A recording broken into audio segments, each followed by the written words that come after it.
Hello, welcome to Sequel. My name's Blaise. This is James. What's up?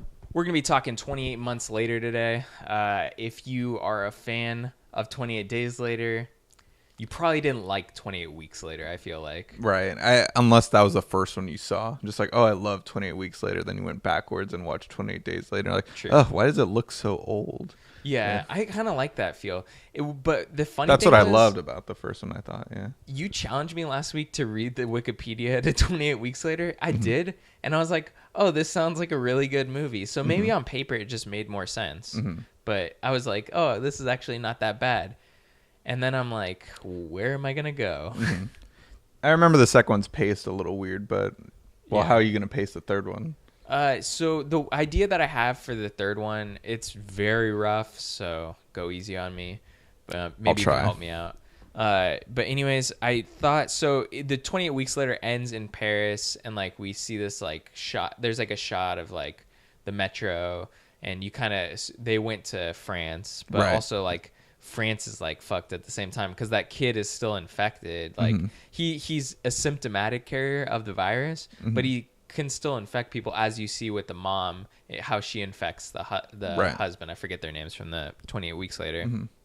So it's like you're just, he's like a ticking time bomb waiting to explode. You're like, oh, when's it gonna go down? But then the ending shot, which is kind of, it has like that kind of Marvel after credit sequence vibe, Right, like I yeah. felt like, but it's like, when is he that gonna mess up? But then also it shows that like Paris is already fucked, or like Right, France yeah. is already fucked.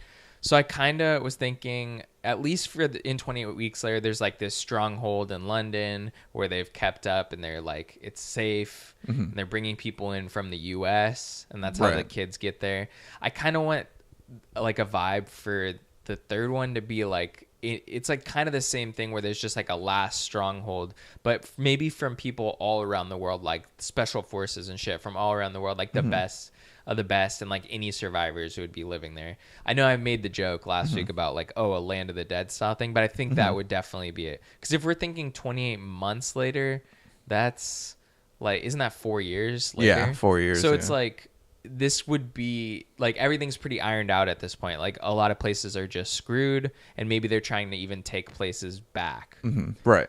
But so if that kid's dead, there's probably other asymptomatic carriers, people that have like the two different eye colors. I forget what that was called, but yeah, like people that have those two different eye colors basically can carry the rage virus, but without Right. like they're not infected, but they can infect other people.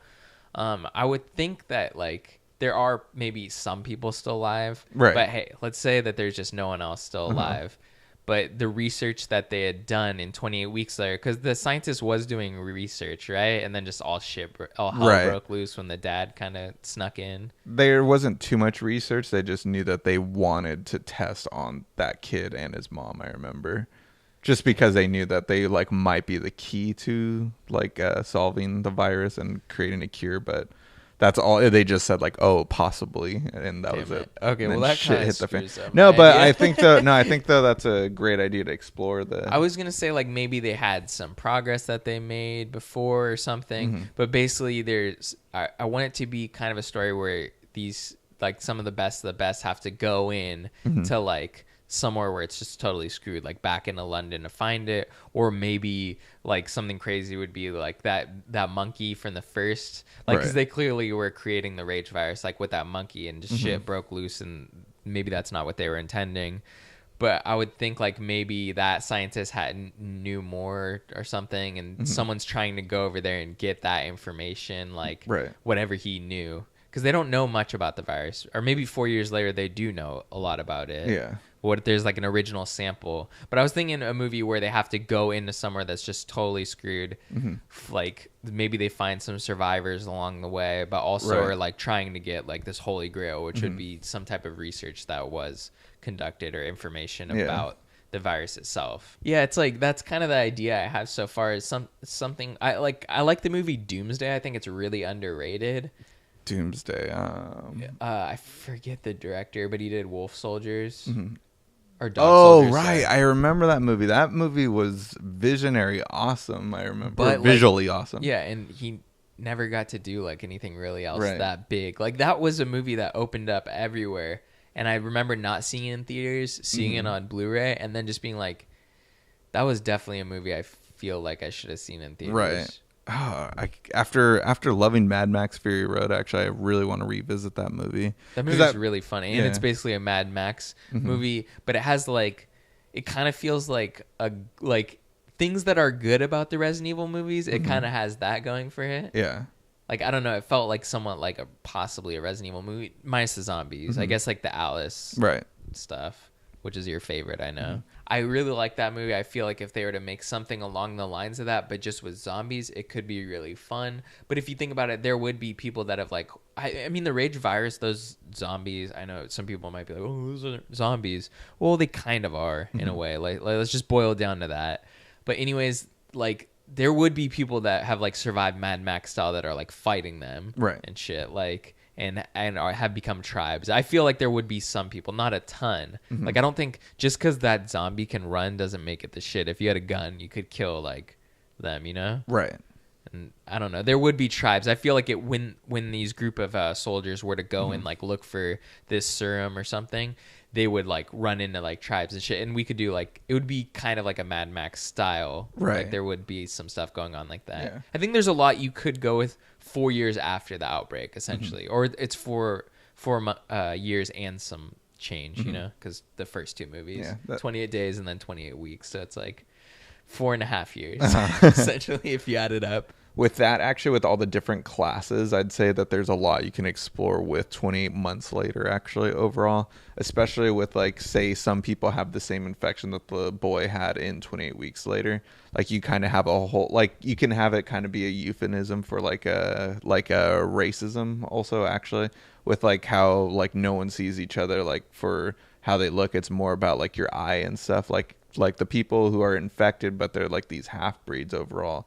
Like they're symptomatic carriers. Yeah, they have their human traits. They know that they're infected, but they have overall their human character traits. But most 100% humans like are the like kind of terrified of them and are cruel to these people. So like, get the fuck away from us. Well, they're basically essentially.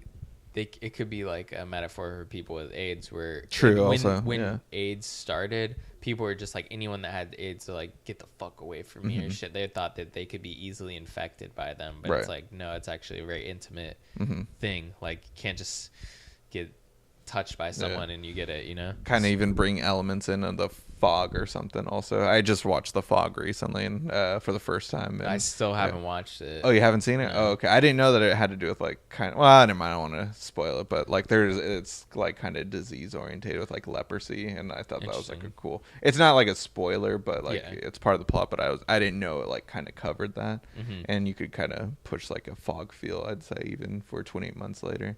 Possibly without the fog, though. Right? Yeah, or yeah, of course. No, I'm just kidding. No. But anyways, that's kind of my idea.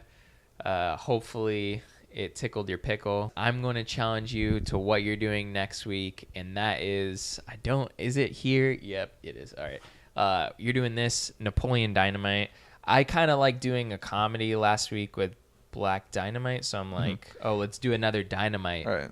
Thing, you know, Napoleon I also enjoyed Fast Times at Ridgemont High, but Black Dynamite I'd say is probably the most fun episode I had. I didn't even get to do it, but I had so much fun sharing. Yeah, I kind of like doing comedies because it gives, like, it can always be funny. It depends though, like, but I feel like a comedy is a good movie to sequelize because you can always get pretty ridiculous. But next week you're gonna be talking Napoleon Dynamite, so that's it for this week. Tune in next week, guys. We're going to be sequelizing Napoleon Dynamite.